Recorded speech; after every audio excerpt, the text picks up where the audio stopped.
राधे राधे। कार्तिक महात्म्य 29वां अध्याय। ऋषि बोले, हे दूत, यह बोधि तरु अर्थात पीपल का वृक्ष और दिन क्यों छूने योग्य नहीं हुआ? यह शनिवार को क्यों छूने योग्य हुआ, सो कहिए।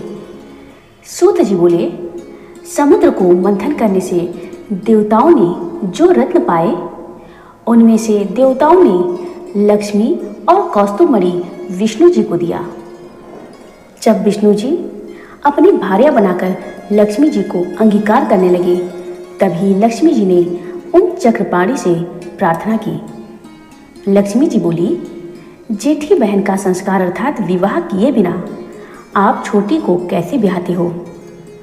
हे मधुसूदन, पहले मेरी बड़ी बहन अर्थात अलक्ष्मी का ब्याह कर दीजिए। मेरी बड़ी बहन अलक्ष्मी का ब्याह करके तब मुझे ले चलिए। यह सनातन धर्म है। सूत जी बोले, इस प्रकार लक्ष्मी जी के वचन को सुनकर लोक भावन भगवान ने बड़े तपस्वी उद्दालक मुनि को अपने अनुरोध से उस अलक्ष्मी को दे दिया। स्थूल मुख, श्वेत दांत, जीर्ण शरीर, फटे से कुछ काले नेत्र, रूखे शरीर और महाबली वह अलक्ष्मी थी। विष्णु जी के वाक्य से अंगीकार करके वेद ध्वनि युक्त अपने आश्रम में वेद धर्मा के उद्दालक मुनि उसे ले आए।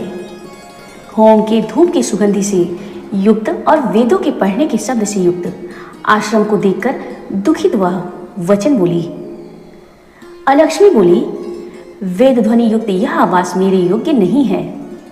हे महाराज, मैं यहाँ नहीं रहूंगी, मुझे अन्यत्र ले चलिए। उद्दालक ऋषि बोले, हे खांते, तू यहाँ क्यों नहीं रहेगी? तेरा यह निश्चय है तो तेरे योग्य कौन सा स्थान है, सो मुझे बताओ। अलक्ष्मी बोली, जहाँ वेद की ध्वनि होती है और अभ्यागतों का पूजन होता है तथा यज्ञ दान आदि होते हैं, वहाँ मैं वास नहीं करती। जहाँ स्त्री और पुरुष परस्पर प्रीति से रहते हैं, जहाँ पितृ तथा देवताओं का पूजन होता है, वहाँ मैं वास नहीं करती।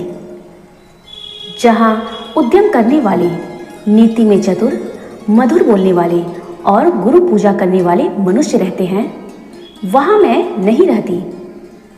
जिस घर में रात दिन स्त्री और पुरुष में कलह होता है और अभ्यागत निराश हो जाते हैं, उस स्थान में मेरी विशेष प्रीति रहती है। जहाँ वृद्ध मनुष्यों और सज्जनों का अपमान और कठोर भाषण होता है, वहाँ मैं सदा रहती हूँ। जहाँ लोग दुराचार करते, पराया द्रव्य हर लेते और पराई स्त्री में रत रहते हैं, उस स्थान में मेरी प्रीति रहती है। जहाँ सदा गोवध, मद्यपान और ब्रह्म हत्या आदि पाप होते हैं, उस स्थान में मेरी प्रीति है। सूत जी बोले, इस प्रकार उस अलक्ष्मी के वचन सुनकर मलिन मुख हो उद्दालक मुनि उससे बोले, हे अलक्ष्मी, जब तक मैं तुम्हारे रहने का स्थान देखकर न लौटूं, तब तक तुम इस पीपल के वृक्ष के नीचे बैठी रहो। सूत जी बोले, इस प्रकार उनको बैठाकर उद्दालक मुनि चल दिए। वहां बहुत देर तक उनका मार्ग देखती रही। उसने जब मुनि को लौटते नहीं देखा, तब वह पति के त्यागने से दुखित हो शोक से रुदन करने लगी। उसके रुदन को लक्ष्मी ने अपने बैकुंठ भवन में सुना। तब लक्ष्मी जी उद्विग्न होकर विष्णु जी से प्रार्थना की। लक्ष्मी जी बोली, हे स्वामिन, मेरी जेठी बहन भर्ता को छोड़ने से दुखित है, अतएव हे दयालु, यदि मैं आपकी प्यारी हूँ तो आप उसे धीरज देने के लिए जाओ। सूत जी बोले, तदनंतर कृपा निधि विष्णु लक्ष्मी सहित वहां गए और उस अलक्ष्मी को धीरज देते हुए भगवान बोले, हे अलक्ष्मी, तुम पीपल के मूल के आश्रय में सदा स्थित रहो। यह निश्चय मेरे अंश से उत्पन्न है, इसीलिए मैंने तुमको बसने के लिए यह स्थान दिया। प्रतिवर्ष जो तुम्हारा पूजन करेंगे, उनके यहाँ तुम्हारी छोटी बहन अर्थात लक्ष्मी स्थिर होकर रहेगी और स्त्रियों द्वारा नाना प्रकार की भेंट देकर तुम सदा पूजने योग्य होगी।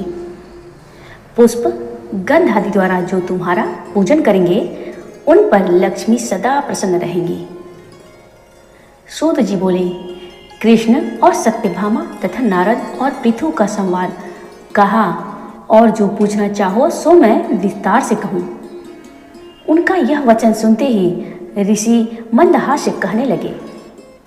उन्होंने आपस में कुछ नहीं कहा, चुपचाप बैठे रहे। फिर शांत मन हो सब के सब बद्रीवन के दर्शन को चल दिए। जो प्राणी यह कथा सुनेगा या श्रेष्ठ मनुष्यों को सुनावेगा वह सब पापों से छूट जाएगा और विष्णु जी की सायुज्य मुक्ति को प्राप्त होगा। जय श्री कृष्ण, जय श्री कृष्ण।